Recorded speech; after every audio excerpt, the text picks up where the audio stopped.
Let me tell you about the chair on my driveway.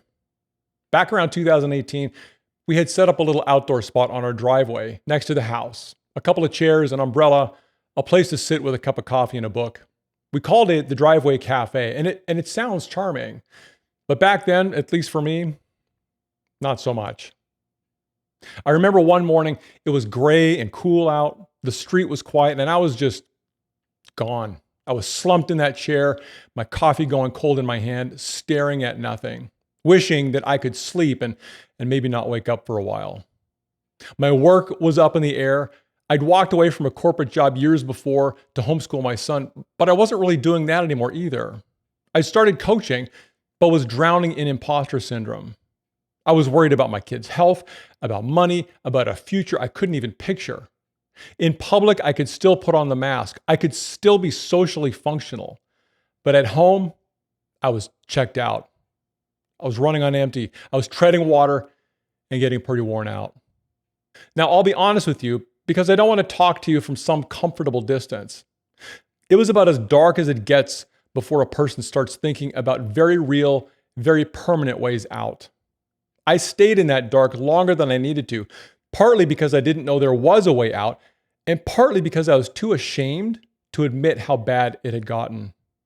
Here's what finally cracked the shell for me. It wasn't some thunderclap, it was a question. One of those gray mornings, sitting in that same chair with that same cold cup of coffee, I was asking God why this was happening to me and when it might end. And suddenly a different question arrived, quietly, almost like it came from somewhere outside myself. It went like this. If there was something simple you could do with your body right now that would make you feel better, would you do it?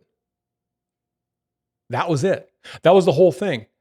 And I just sat with it for some time. And then it dawned on me that my answer wasn't the immediate yes that it should have been. I realized that somewhere quietly, without ever deciding it out loud, I was choosing somehow to stay stuck. Not on purpose, it had just become a habit by then. I'd been underwater for so long that I'd forgotten that doing something, anything, was even an option. And the moment I saw that, I saw something else with it. If I had a hand in staying stuck, then maybe I had a hand in getting unstuck too. For me, that question was the first ray of light. And so let me turn and ask you a question. Picture your life as an ocean. There's a current running through it. Let's call it the invisible wave. And at any given moment, it has you in one of three places. The first place, you might be sinking. You might be getting pulled under. That's where I was in that chair.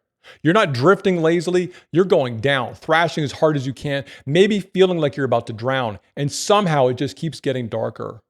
Every day feels like starting from the bottom again. Second place, you might be drifting. Now, this one's sneakier because from the outside, it looks fine. You've got the job, the spouse, the kids, the house. You did everything they told you to do, but you're not really the one steering your life. You're a passenger in a life someone else scripted for you. Your parents, your culture, the endless machinery of other people's expectations. And somewhere in there, a quiet question started leaking through. Is this all there is? Is this it? And then there's the third place.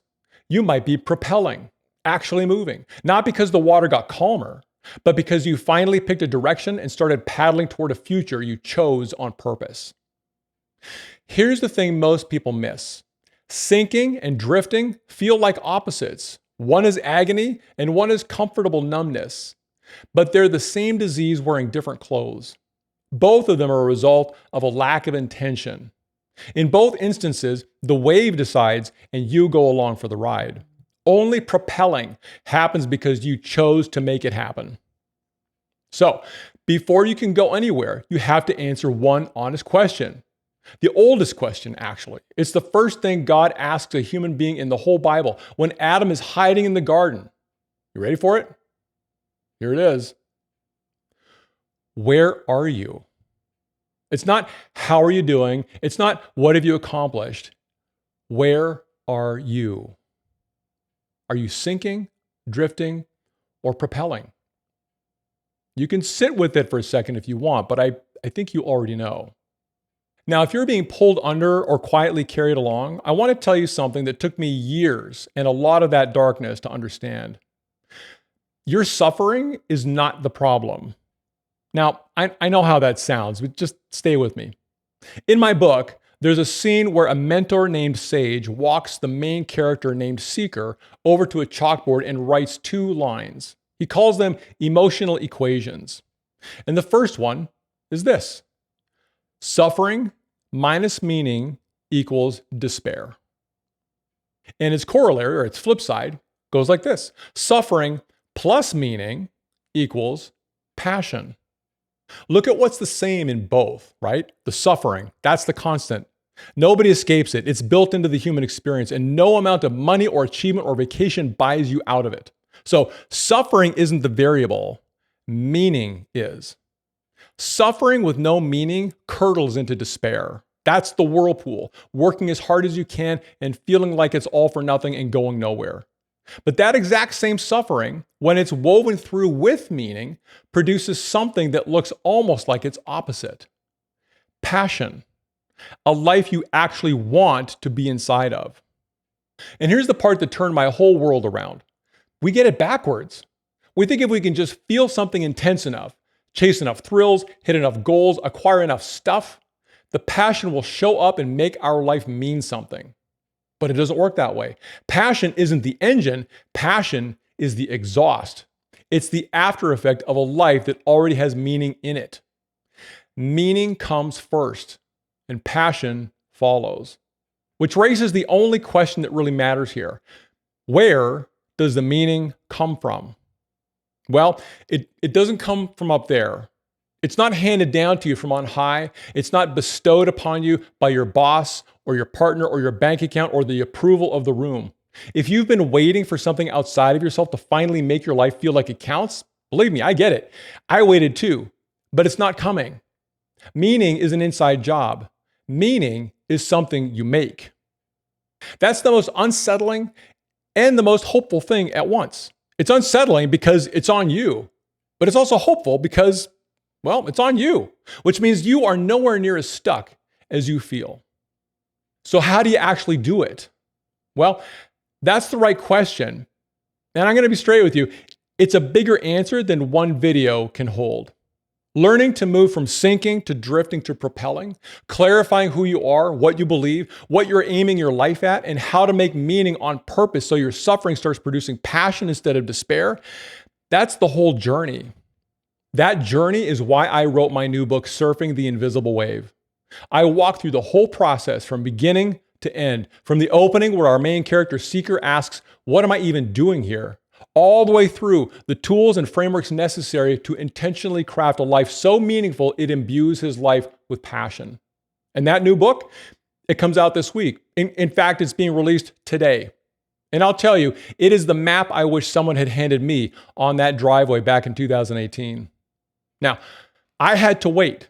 I had to go through it. I had to collect and assemble and make sense of the whole thing. But now, it all lives in one place: www.invisiblewave.surf.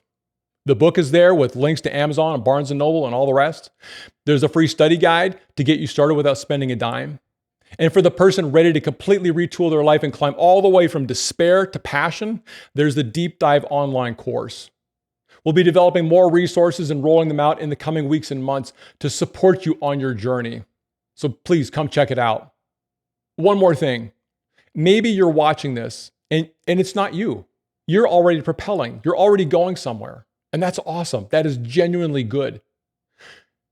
But you thought of someone, your brother, your buddy, your dad, your husband, the guy who used to light up a room and lately just doesn't. Someone who's gone a little quiet.